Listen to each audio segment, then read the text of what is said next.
Hi class, for this video, I want to introduce you to a new method of taking volumes. Some problems, so for example, take a look at this problem right here. If I want to find the volumes of this solid obtained by rotating about the y-axis. So we want to rotate about the y-axis. Therefore, I have to integrate with respect to y.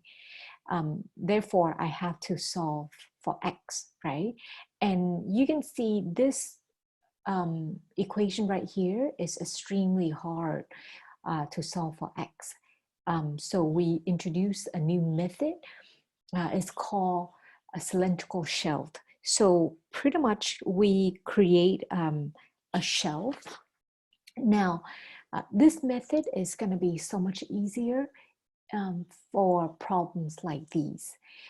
For cylindrical shell, you can see that we have two volumes, right? So we have the volumes of the inner cylinder and the volumes of the outer cylinder.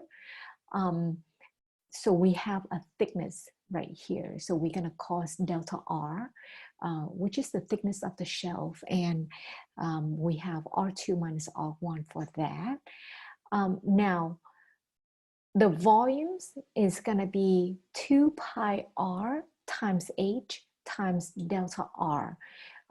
To help you memorize, 2 pi R is the circumference, the height is H, and the thickness is pi R. I'm sorry, delta R. Now, we have the volumes right there. So the volumes is going to be 2 pi x f of x. So f of x is the curve. And then you can think of dx like the thickness. So we have 2 pi r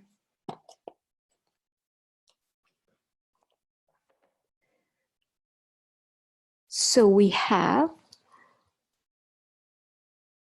2 pi x is the circumference, right? And then f of x, you can think of f of x is the height, and d of x is the thickness, which is delta r.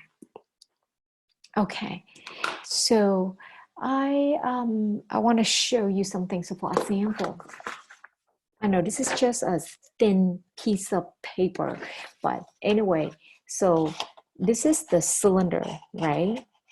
This is the shelf. This is the shelf. So imagine that we have a thickness right here, right? So if I cut it, this is the shelf right here. So I have, this is the circumference, right? If I cut it and I flatten it out like this would be the circumference, right? Yeah. So that's the circumference. So that's 2 pi x right there.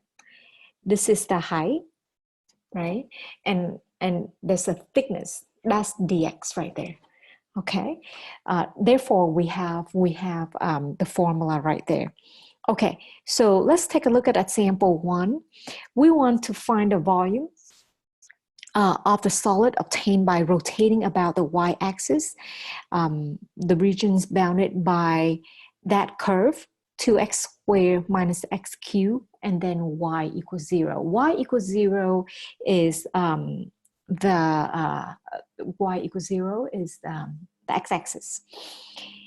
Anyway, so we are rotating about the y-axis. So it's right here, right? Okay. Unlike the other method, we do it perpendicular to the line, the line of rotation. For shelf, you do it parallel to the line of rotation. So the line of rotation right here is the y-axis. Anyway, so volume is going to be, the general one is going to be 0 to 2. 2 pi x f of x dx. Okay, circumference, the height, and the thickness. So right here, you just plug it in, 0 to 2.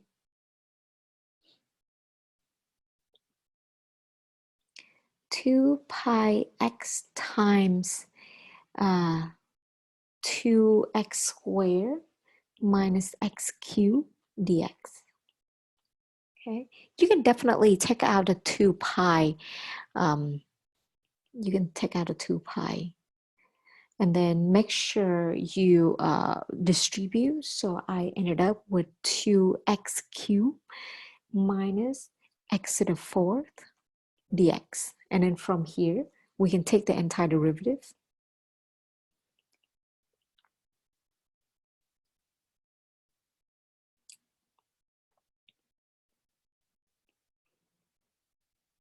Minus 1/5 x to the 5th power. And then we go from 0 to 2.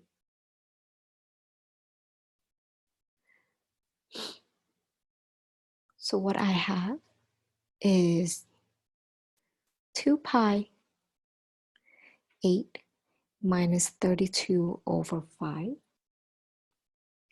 equal 16 over 5 pi.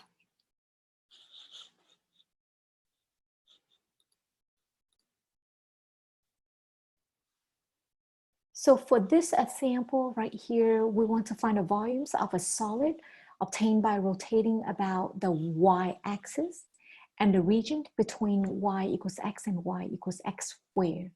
So you see this is y equals x, this is y equals x squared. This is a similar problem that we did in the previous sections, but this time we want to do it about the y-axis.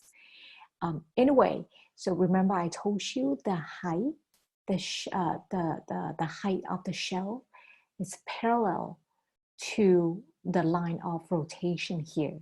So recall, we want to get the volumes and using cylindrical shells. So we have 2 pi x f of x dx. Okay, now notice that right here we have the height.